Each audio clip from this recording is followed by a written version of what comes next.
Shares for beginners. Phil Muscatello and Finpods are authorised reps of Money Sherpa. The information in this podcast is general in nature and doesn't take into account your personal situation. But it's really important, I think, rather than doing the blame game, to actually try and figure out how it is you can get the best outcome possible using the levers you have, and remuneration is one of those levers, and reporting to your shareholders, because shareholders really like it if their companies make them feel proud of being a part owner. You know, I own shares of that. It's contributing to society as well as contributing to my superannuation or wealth hopes in the future. G'day and welcome back to Shares for Beginners. I'm Phil Muscatello.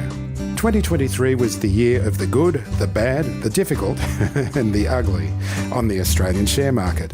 Joining me for a look back over some of the companies monitored by the Australian Shareholders Association is Fiona Balzer, the Policy and Advocacy Manager. G'day, Fiona. G'day, Phil. Thanks very much for coming back in. It's great to have you live in the studio. Yeah, love to come. And we were just talking so much interesting stuff before we hit record, so hopefully we can recapture that magic. It's been another interesting year. They're always interesting years, though, aren't they, on the ASX? Are there any overarching themes that stood out for you that you've identified? Yeah, the ASA, Australian Shareholders Associations, we've seen a number of themes emerge. Just one comment, though, on we have good years and we have bad years. If the market's going well and everybody feels secure in their income, things are a lot more sanguine and everything tends to go well. Rising tide lifts all the boats. I think as now we've got the cost of living worries and, whether you can get a mortgage, whether your house goes up, you start worrying more about will I ever be able to retire? And people are much more critical about what the company's doing and where they're going. But it's also been a year where, like, in terms of share price, not in terms of governance, the share prices have been up, have been down, they've been up and they've been down. And then it's kind of like over the year it's been flat, really, basically. But it's just been very hard to hold your nerve, I think, this year. I think, too, we're a bit more in a risk-off market. We have risk-on markets, we have risk-off markets. And the likes of, and I'll talk about CSL's AGM a little bit later, they were often priced for perfection. And we're going through a period where it's like, that is such a high PE. Not really sure I'm confident. Oh, look, there's a drug that's going to lower the need for one of their kidney products. Oh, dear, I'm just going to push the price down. So, the price has been up to 360, I think, in the last 2 years, and now it's got a 2 in front of it instead. And yet that Ozempic drug, now people have started to die on it. People have suddenly reflected, hey, drugs don't work like that. They don't universally solve every problem immediately. And so the price is bumping off the bottom, but we're still feeling that people are pricing all the good in, and they're not willing to pay up for all the good. But people are trying to, I think, flip between the good and the bad. So we're seeing tech stocks, bounce around as well. And, with the AGM season, one of the things we see is companies update you on their first quarter. It's also a good time to talk to your shareholders about strategy. So when you say they update you on the first quarter, is it the first quarter of this current financial year or the previous financial? Okay, so sometimes people don't twig to the fact that if you have a year end of 30th of June, you have to give all your results out in August. By end of August, got 5 months to hold your AGM. So by the time you get to the AGM, you've already seen the trading for up to the end of September. And so that's the quarter we mean, that, July, August, September, some companies... In the current financial year in which the AGM is being held. Yeah, so the companies will give you an update on how that's gone, but also may amend their guidance if they gave guidance in August as well. How we thought things were looking 3 months ago. Now we actually have 3 months of figures that, have all come into the centre and all been added up. So that's the first quarter that we talk of.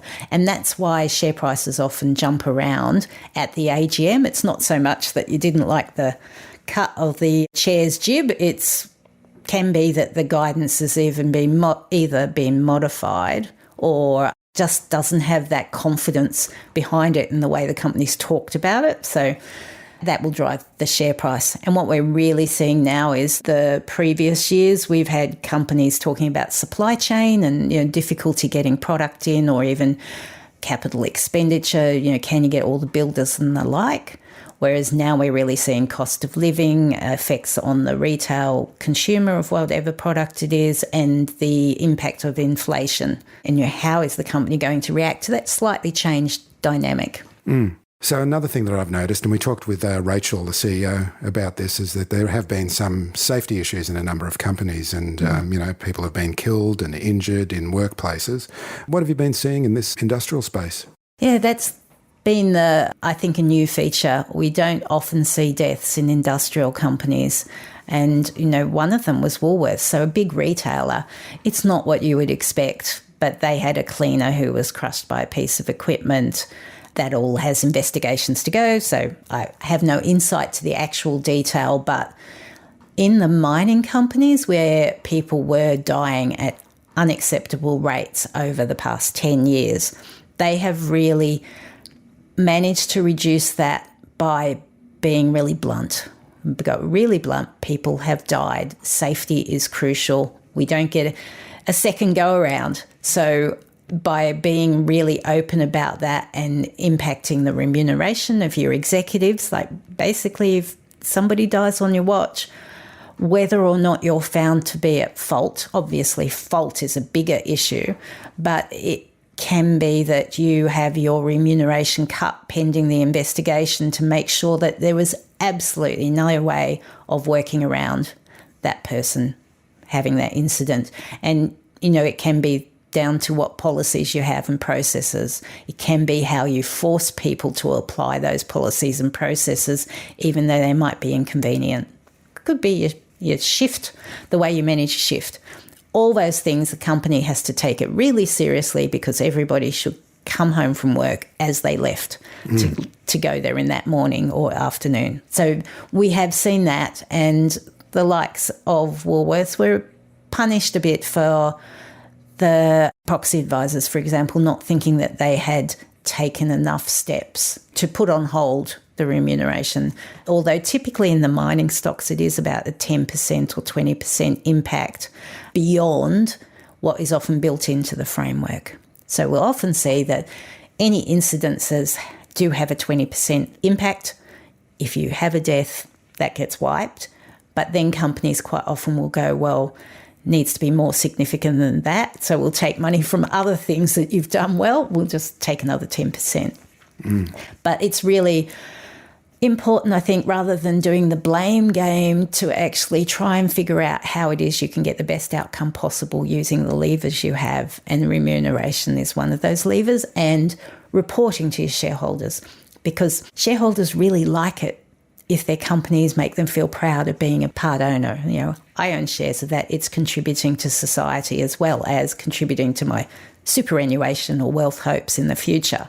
So talking about it is really important as well, which is why we highlight it. So the dynamic behind that forced management to take more care for their workers, did that come from shareholder pressure or was it internally driven? I think I'd have to say all of the above. It would be the people representing the workers, the law firms, the executives, the directors press. saying, I do not feel good about, the person who has to tell someone that, they're not going home. So I think it's everyone, but the shareholders are being quite clear that you have a remuneration framework which helps you drive the culture of your business and set up what people are worrying about. Because it can be, some of these safety concerns, it can be that you have to almost step back and say, well, I can't see how I contributed to the problem, but is there anything we can all do to make this not happen, to make it better? And that thing about safety, where sometimes safety equipment slows things down and a company is saying, but you need to meet your quota. And this is, I'm thinking of incidents of decades gone by, but you have to meet your quota. You can't meet your quota because you feel like the safety equipment's slowing you down. You remove the safety equipment. What you want the company to realise is they were the ones pushing for the quota. They have to figure a better productivity measure, because it has to be, you have to meet your quota, but you remove the safety equipment. No quota, we don't care what your quota is. You're not getting a reward on that. So it's, mindset, bringing that mindset and culture in, which is what your framework can do, because you might feel like, but hang on, I don't even know that person or that district. Like, well, you need to watch out for your fellow workers. So all about culture, everybody has a part to play, and shareholders, as we've seen with remuneration and other things, if they do put their attention to it in a public way that the company can't resolve from, you do get change. And wasn't that a situation, I think, was it with Endeavour? Is that where one of the deaths occurred, and that the remuneration report was seen to be still too generous considering someone died? Yes, and that one's a tricky one as well. It's a whole of community issue as far as I know. There is that additional difficulty that the investigation's not final, and this is where the mining companies do better. They say, well, it's no fault us. When we say we're reducing by this amount, we're not saying it's fault, so you can go and do your proper investigation. What we're saying is, until we've got this fault all figured out, everything's on hold. It's like, I think, and we saw that in COVID where people reduce their remuneration, that sometimes you lose money not because it's your fault, but because it's the right thing to do, to wait, to have patience, to say, let's see what happens next. Other people are doing it tough. Obviously, the families are doing it tough. You just have to take some pain for the period until it's all worked out, what happened, where the fault was, could you have done it better? And the big thing is coming out of that is figure out how it doesn't happen again. Okay, so I know that one of the things that grinds the gears of the Shareholders Association is AGMs and whether they should be hybrid, the combination hybrid live. There was a number of physical-only AGMs rather than hybrid meetings, which, the ASA doesn't look on favourably, to put it lightly. Brickbats to all the companies that do that. It is very sad. And what is really amazing is that sometimes our largest companies, so Commonwealth Bank, I know, didn't do a hybrid. And yet CSL, who, when we were engaging with them after the COVID, where we all did virtual, so they'd never done a virtual before, whereas Australian shareholders, we've done 5 or 6. When we were talking with them, they were like, oh, but it's like running 2 meetings at once. So you only do an AGM once a year. Can be that your directors and your whole work, all the force that goes into making the AGM, they've got a particular way of doing it that works well for them. They feel it goes well.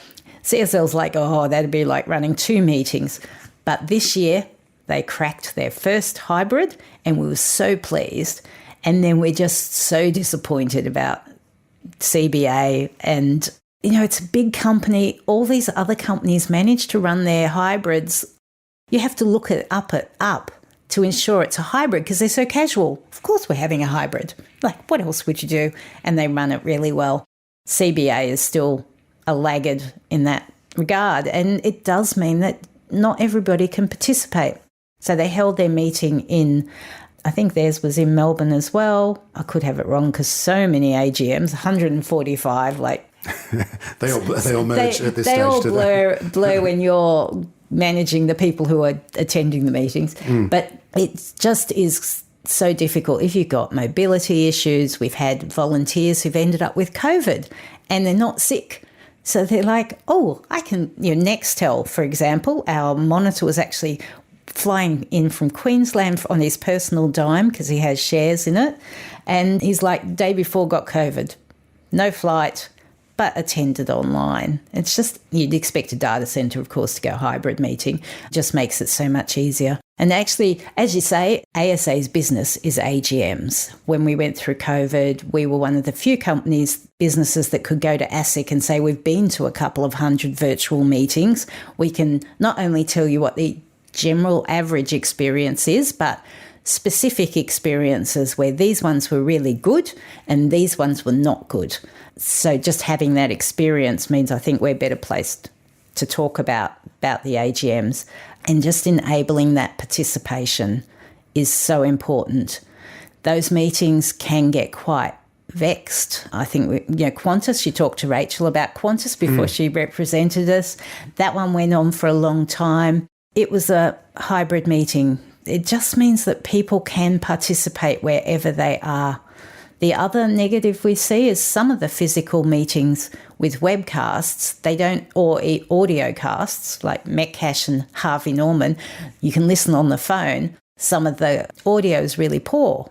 So that makes it really difficult if your audio is poor to listen and then they don't put a replay up. So you can't even think, do not know what that person was saying, but I'll figure it out later when I listen to the audio. So it really does inhibit the participation of shareholders, that if you weren't at the meeting physically, you've only got half a clue as to what went on and you can't make your own judgments about how the company's presenting.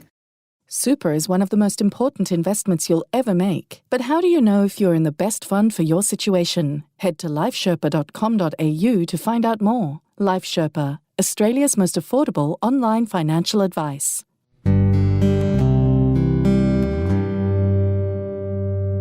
So in terms of decarbonisation and generally ESG, it sounds like there's more standardisation coming into this, because there hasn't been standards up until this point. You know, you can sort of label something ESG and it's not necessarily very ESG. Yeah, this is a good topic to talk about. It's been a long time coming, in part because the standard setters are taking it really seriously. We've had companies reporting on environmental and social elements of their company for decades. Historically, some of the large decades, really? Yes, way back when I was at Westpac Investment Management, which is where Regnan, which is a company that specialises in this area, evolved. That's where it dated from. It used to be that we saw good management as management that looked to the future, and looking to the future was looking at what type of rules you might have, what emissions controls you might have, rather than companies going, that's the business of politicians, we'll figure it out when they give us a law. Companies are often best placed to provide information that helps make those laws.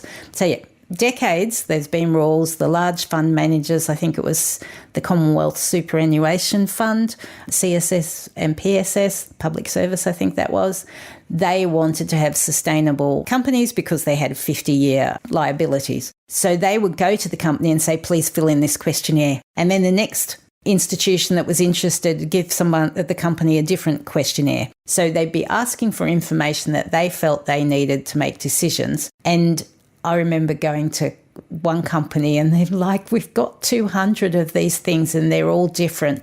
We don't actually run fat in our staffing to do this. Like, we don't have 30 people that can just go and figure out what the answer is to your specific question. So the idea of the international standards is to determine what one figure is that will suit everybody and make it easy for the companies to comply. And they are launching in the middle of next year effectively. And in Australia, we are going to bring them in what they call a staged manner. The biggest companies will have to report. They start the year next July. And so it'll be FY25 when they have to report. And then the smaller companies have a couple of years more, and even smaller a couple of years more to report against what those measures are, which initially are predominantly on the environmental side and the decarbonisation side, but will also include social. And we are now getting, I think, nature biodiversity standards, and they will roll in behind. But there's a lot of thought going into how this is done. So with the nature standards, it's thought we don't want to get people distracted from properly implementing the first international sustainability standards. We need to fold them in behind. And the hope is that everyone will learn from the big companies as well. You'll have, experts who are able to give you assurance that the numbers aren't being made up. You'll have ways of delivering the information as effectively and efficiently and consistently and reliably as possible. So everybody will be working together to get good outcomes, and then they can feed into investment decisions and potentially other decisions as well. Okay, so let's have a look at the specifics. How many companies did you cover? Not you personally, but you and the volunteers. Me and my 120 volunteers. Your minions. Do not call them minions. I think I'm their minion. They attended 145 AGMs since the beginning of September. So these are the 30 June balancing companies. And we have 8 more companies to go in December. but they're not 30 June, they're like 31 July or December. So the banks and the chemical companies are coming up. And so, yeah, that'll be over 150 for that. So we haven't got time to go through everything, but what are the highlights of the lowlights? Who are the baddest of the worst? The AGMs that stick most in my mind were ones you've probably discussed earlier, but the likes of Endeavour, where we had the major shareholder wanting a new director added to the board. And these are always interesting companies to evaluate because... Just before we go on, this is alcohol and gambling, basically, we're talking about with Endeavour, aren't we? Yeah. Yeah, Endeavour's... Vice. Pubs and booze. And their largest shareholder comes out of that business and merged his business with the Woolworths business. And Bill Wavish was a Woolworths executive, and he felt that the Matheson investment, person driving that, felt that Wavish would be a good addition because he's really unhappy with how Endeavour is going. The likes of Endeavour are running into increased taxes, increased concern about problem gambling, and they figuring out how to navigate that environment because, if there were a lot of investors who wouldn't invest in the space because of the gambling and the drinking, then there are a bunch of people that are happy to invest in the space if there's minimum harm. Which way do you go? And Matheson's thought was that Bill Wavish would be great. He'd been at Woolworths at the start of the investment and the like. But for us, when we were interviewing Bill Wavish, so we decided how we could vote for him or against him, one of our issues was that he'd been a director at Dick Smith. And you may or may not recall that Dick Smith came onto the market. Bill Wavish actually left before it went broke, but it did go broke sort of within the following year, full 11, 12 months after he left, but he'd been part of the float team. And the thing about a listed company and a board is they need to be set up that no matter who goes, the company is an ongoing entity. It needs to persist after you've been there. And while I do hear Bill's comment was that I wasn't there when it went bad, but still he was there in the lead up to it going bad. And for us, that calls into question whether we'd want him to be at Endeavour. And so that one was interesting just because the struggle, like, do you follow one camp or the other? ASA, we get proxies from all sorts of people with all sorts of interests. So we had some people that think Bill Wavish could walk on water, and we had other people that are like still smarting from losing their Dick Smith Holdings funds. So trying to navigate that and interview and figure out what's best for the company because of the peculiar nature of a board where they work as, you want them to be collegiate but challenging. And if you have a wholly disruptive force in the boardroom, then that can just make everybody's efforts worthless. How do you balance that? Because you don't want them overly collegiate as the company dwindles. You want them to be challenging, preparing for the future, making the business sustainable. And sometimes there can be big questions like, do they adopt the new rules early because that's the right thing to do? And for them to have a 10-year business model, it is good to go early. Or do you milk it as long as you can? So, that was one of the challenging meetings. In the end, Bill Wavish did not get appointed. So we are probably waiting to see whether the Mathesons call an EGM, an extraordinary general meeting, and try and topple the current chair, which is where all their ire is now focused. So that was one interesting meeting.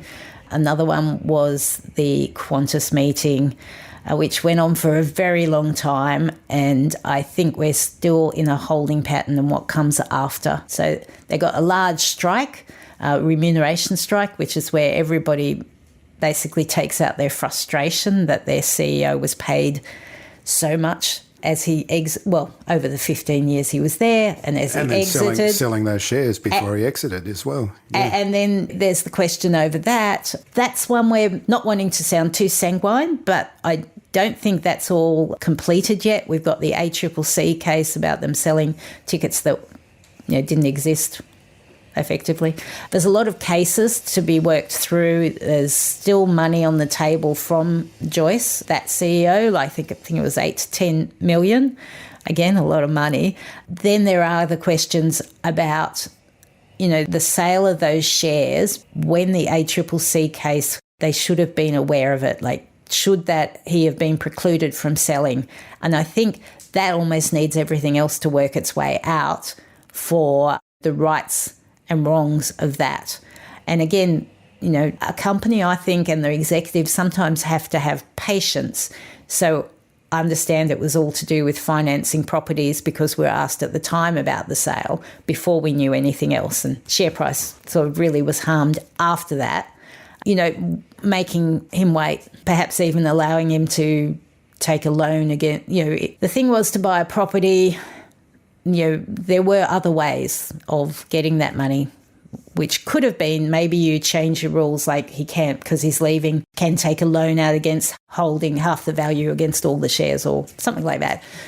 There are other things. Patience, I think, will be shown to have been the best way forward. And I think there's a lot to come on that one as well. Just how does it wrap up? What is the final accounting on that? Are there any findings that will come against different individuals?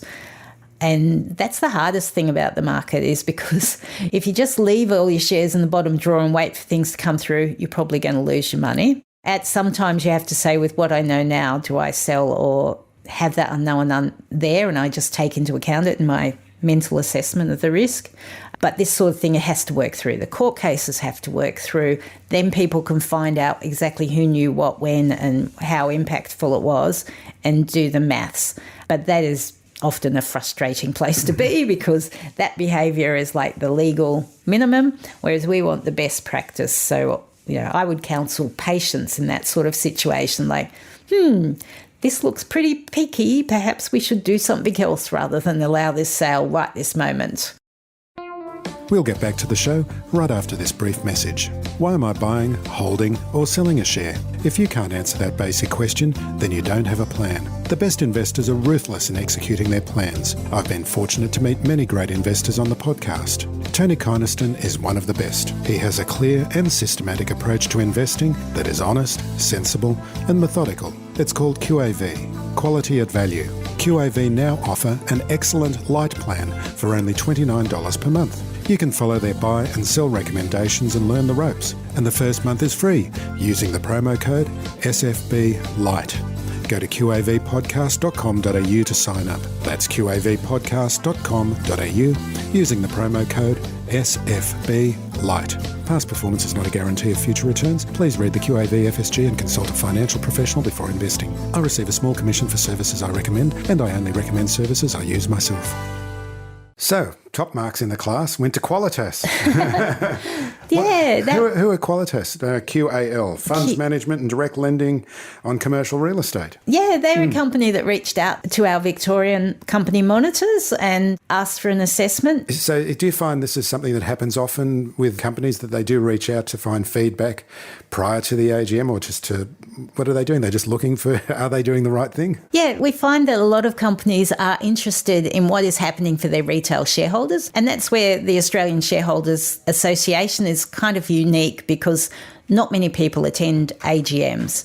So if somebody wants to know what retail shareholders are thinking, they will say, okay, we need to pay attention. Maybe we'll do a function, but also let's check in with the Australian Shareholders Association, invite the company monitor to come and talk to us about what's happening and if they've got any concerns. So I see that as a positive from the company. It is. Well, it sounds preemptive and and mature. And the other thing about retail shareholders is they are just such a broad church. So one of the things we do try and do is, rather than say, hey, they all look like this and they all have this opinion, we'll be saying, well, on the one hand, we have a lot of people who are supportive of this, but we also have complainants. So we can kind of help a company understand that there's going to be different views and they can't meet everybody's demands, but hopefully the general behaviour is good. And one of the things we'd encourage is them to disclose. So you might not please everybody with your nil dividend plan because you want to be a growth stock, and maybe you think in the future you might list elsewhere, like the US, where dividends aren't really a thing. But if you're doing that, you need to be really clear. So there's two parts of this relationship. You figure out what you are, you tell people what you are, and then the shareholders can go, well, that doesn't fit with my interest. there's another 1,900 companies and I'll look elsewhere. Or they'll say, yeah, this really works for me. That's what I'm after. So, yeah, we have a lot of people reach out, but we have trouble meeting all the requests, and we're trying to figure out better ways to do that. So Qualitas was one. In the end, we didn't have any proxies, but we didn't advertise the engagement. But one of the things I loved about their results is I had never seen 100% support for a director election before. So their two directors were elected with 100% votes, and sometimes that's a rounding error, but this was actually nil votes against, 100% for. So they are obviously doing a lot of things right, even though, have to bring it back to share price, even though the share price has sort of dabbled around the $2 to $2.80, and it's sort of midway between. So it's not like it's shooting lights out and 10-bagger. But it's still going, it's engaging, it's reaching out. I'll give them a bouquet for that one. The ASA bouquet. As opposed to the brickbats for other companies that we've mentioned. Yeah, for not holding a hybrid meeting, yes. Yeah, that's right. Why are you happy not to talk about strikes? One of the issues with remuneration reporting is it's just so complex. And that means that you almost have to obsess with the detail, like how much are people getting, what happens here. And what we really want is the directors to have said how much is too much.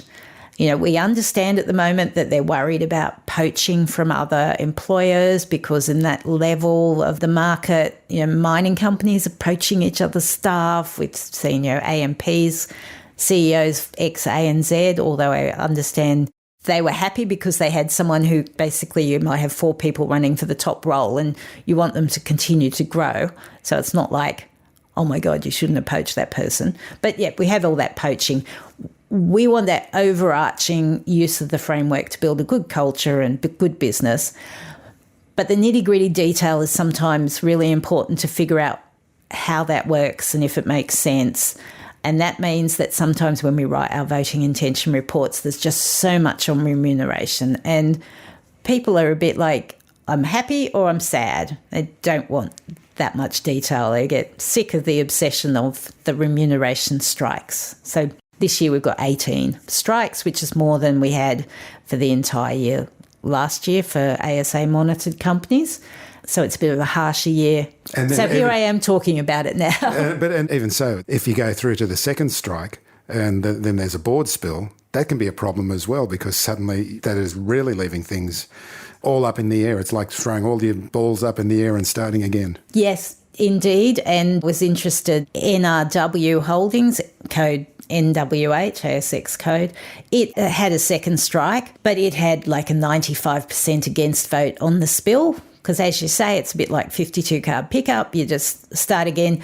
The practicalities of that spill meeting, if a company is egregiously abusing their powers, I think that institutional shareholders and ourselves, we would be happy to vote directors out.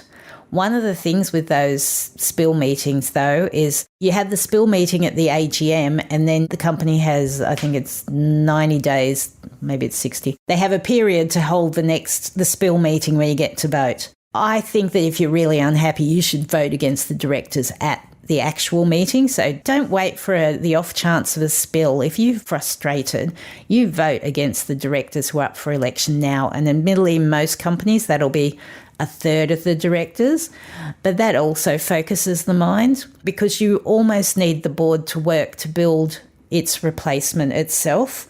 And, Qantas is a good example of how that played out, where we basically, up to the sale of Joyce's holdings, things were okay. Then it was negative news, which really built up to the AGM, a month before, chairs saying, oh, no, I'm not going to go.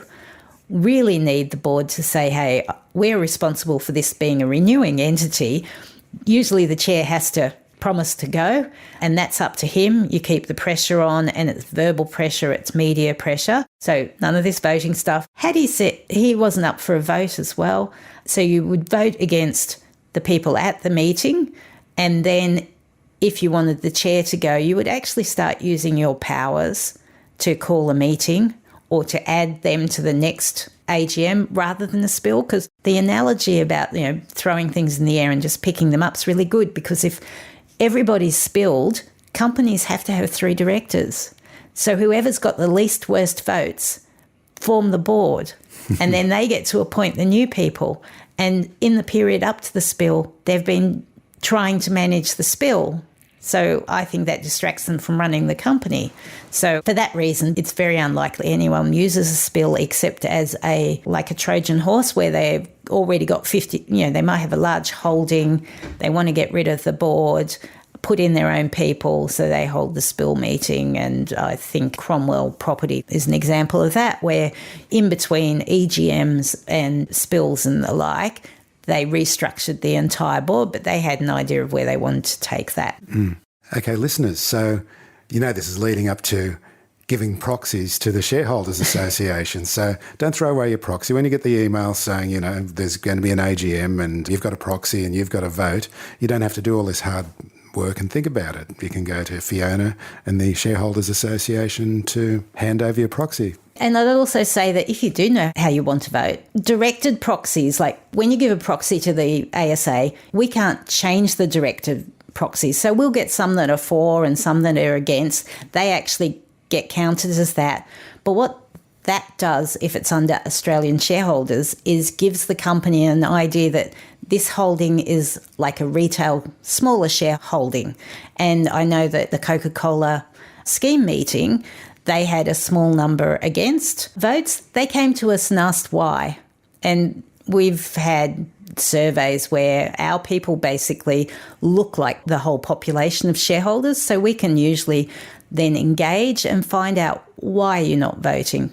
For a scheme meeting, it's often... So even for a small number of votes, that can be taken into account by companies? Well, because it's very hard to... to know where they're coming from. To know where they're coming from. And also retail shareholders don't like it when those firms ring up and say, how are you going to vote at this meeting?